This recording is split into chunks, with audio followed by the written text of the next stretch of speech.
बहुत समय पहले की बात है।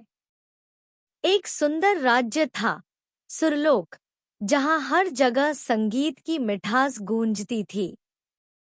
वहां की राजकुमारी अनाया न सिर्फ सुंदर और बुद्धिमान थी, बल्कि एक अद्भुत गायिका भी थी। जब वह रियाज करती थी, तो फूल खिल उठते और पंछी चुपचाप उसकी आवाज सुनते। मैं हूँ रानी इस जंगल की, फूलों से मेरी चूड़ियाँ खिलती। हर पेड़ हर पत्ता गाता है, जानवरों संग मुस्काता है।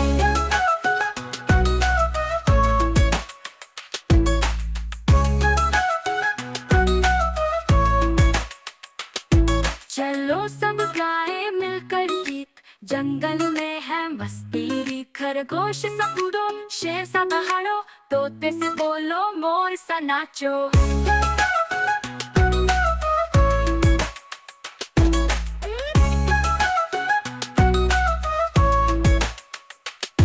बंदर बोले झूला तो मुझे, हाथी बोले पानी तो मुझे। चींटी चली सीधी कतार में, भालू मस्त है अपने विचार में।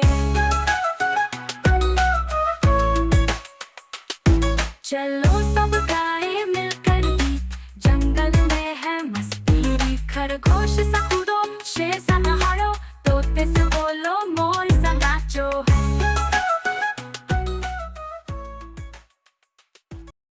राजा और रानी को अपनी बेटी पर बहुत गर्व था। पर एक दिन राज्य में एक अजीब घटना हुई। संगीत अचानक गायब हो गया। कोई भी साज नहीं बज रहा था, पक्षी नहीं गा रहे थे, और अनाया की आवाज भी खो गई थी। अंधेरे का आगमन। दरअसल यह सब तामस, एक तांत्रिक, की चाल थी। वह खुद संगीत से नफरत करता था और राजकुमारी की लोकप्रियता से जलता था। उसने राज्य से संगीत चुरा लिया और एक पहाड़ी किले में बंद कर दिया। राजा ने कई योद्धा भेजे, लेकिन कोई भी उस पहाड़ी तक नहीं पहुंच सका। तब राजकुमारी अनाया ने फैसला किया। मैं खुद जाऊंगी और संगीत को वापस लाऊंगी। यात्रा की शुरुआत। राजकुमारी ने सफर शुरू किया। रास्ते में वह एक बूढ़े बीन बजाने वाले बाबा से मिली। बाबा ने कहा, अगर तुम सच में संगीत को वापस पाना चाहती हो, तो उसे सिर्फ दिल की आवाज से ही खोला जा सकता है। लेकिन तुम्हें अपने डर, क्रोध और अहंकार को हराना होगा। बाबा ने उसे एक जादुई सितार दिया, जो सिर्फ सच्चे सुरों पर बजती थी। परीक्षा के 2 द्वार। राजकुमारी को 2 सुरगुफाओं से गुजरना था। एक पहली गुफा, डर। अंदर अंधेरा था और हर दिशा से डरावनी आवाजें आ रही थी।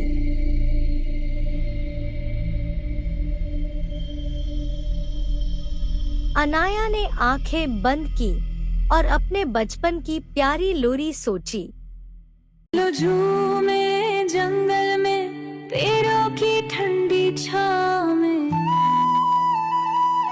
हरियाली की गोद में गाए हम सब प्रेम के सुर में। धीरे धीरे डर की आवाजें शांत हो गईं और रास्ता खुल गया। दूसरी गुफा, क्रोध। यहाँ उसे वो लोग दिखाए गए जिन्होंने उसे ताना मारा था या उसकी कला को छोटा समझा था। लेकिन अनाया ने क्रोध के बजाय बांसुरी बजाई।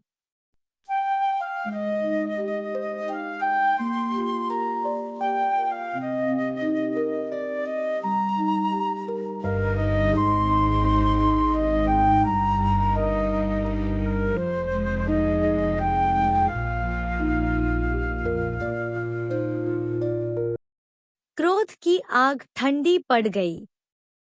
अंतिम मुकाबला, तामस का महल। जब अनाया तामस के पास पहुंची तो वह हंसा। राजकुमारी ने मुस्कुराते हुए अपनी वीणा उठाई और दिल से सुर छेड़ा। कोई शब्द नहीं, सिर्फ भावनाओं की धुन।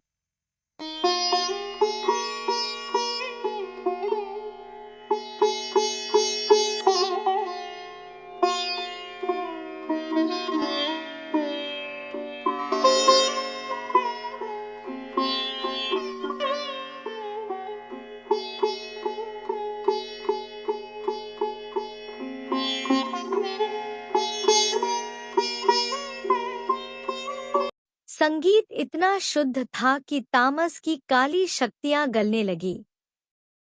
उसका किला ढह गया और सारे बंद सुर वापस आसमान में बिखर गए। सुरलोक में फिर संगीत। राजकुमारी की आवाज लौट आई। राज्य में फिर से बांसुरी, तबला और रागरागिनियां गूंजने लगी। राजा ने एक भव्य उत्सव मनाया और अनाया को संगीत की देवी कहकर सम्मानित किया।